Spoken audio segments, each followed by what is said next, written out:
Kembali lagi di channel Keluar Sebentar. Apa kalian sudah siap? Mari kita keluar sebentar. Pada kesempatan video kali ini kalian akan saya ajak keluar sebentar ke salah satu pelabuhan bersejarah peninggalan kolonial Belanda yang hingga kini pelabuhan tersebut masih kokoh, meskipun di beberapa titik, di bagian tanggul sisi barat sudah mulai retak.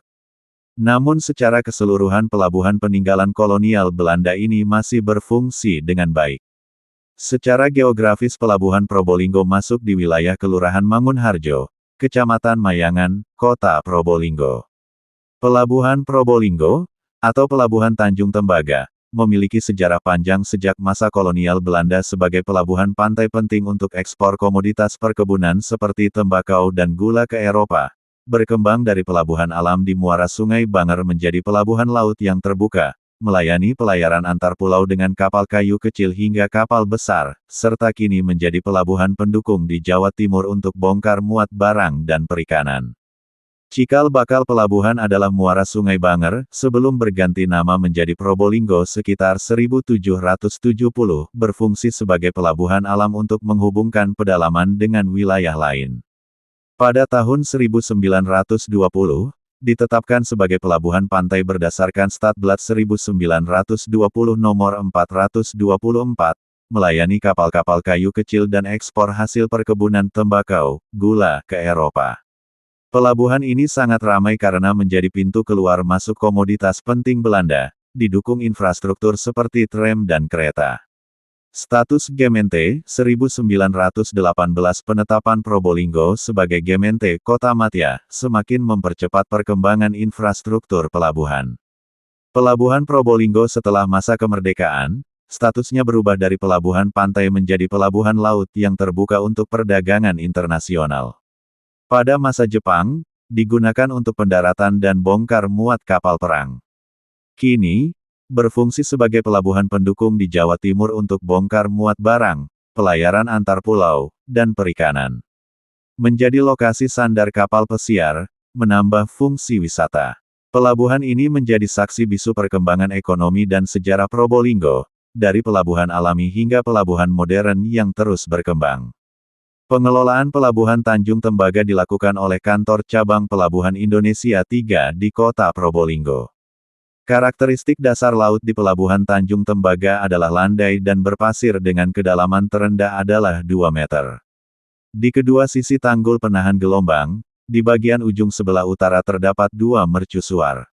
Sisi barat berwarna hijau, sedangkan di sisi timur berwarna merah. Ketika saya mengunjungi Pelabuhan Tanjung Tembaga atau Pelabuhan Lama Probolinggo, tanggul penahan gelombang sisi barat kondisinya sudah mulai retak cukup lebar dan sudah ke arah longsor namun tidak sampai hancur.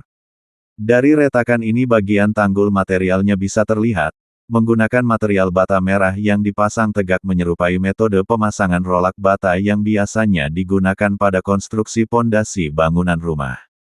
Selain menggunakan bata merah juga menggunakan material batu paras dan beberapa saya lihat menggunakan semacam batu karang berwarna putih dan berongga yang sudah dipotong menyerupai ukuran batako.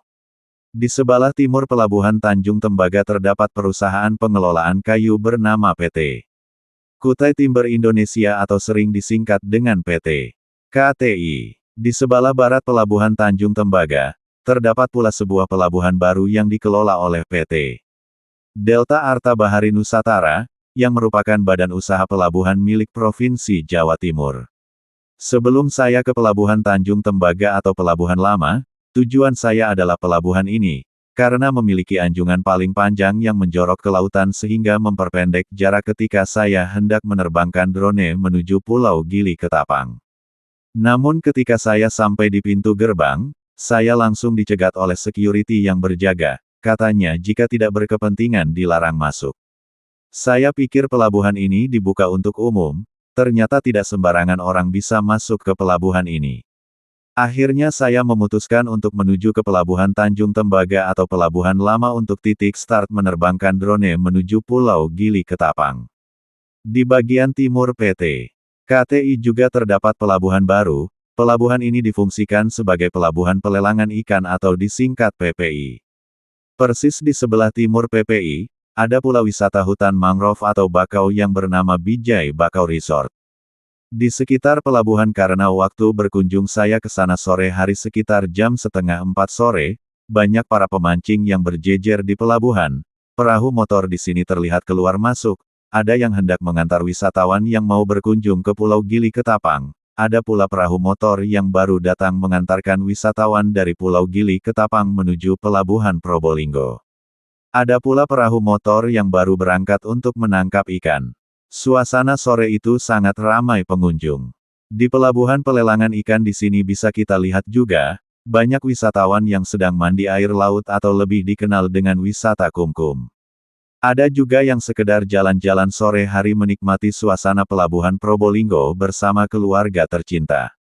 Dari sejarah inilah kita belajar bahwasanya Belanda menjajah Indonesia kurang lebih 350 tahun sampai pada tahun 1942 yang dimulai dari VOC hingga Kerajaan Hindia Belanda.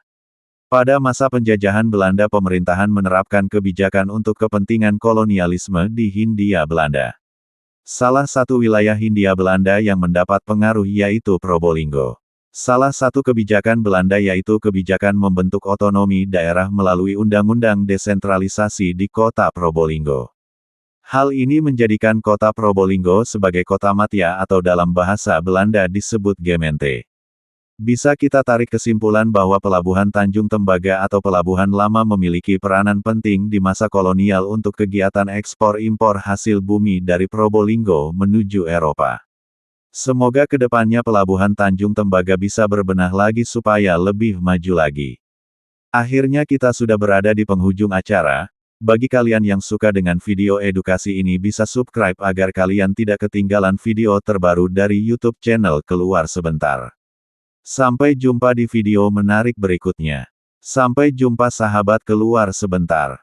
Semoga hari-hari kalian menyenangkan.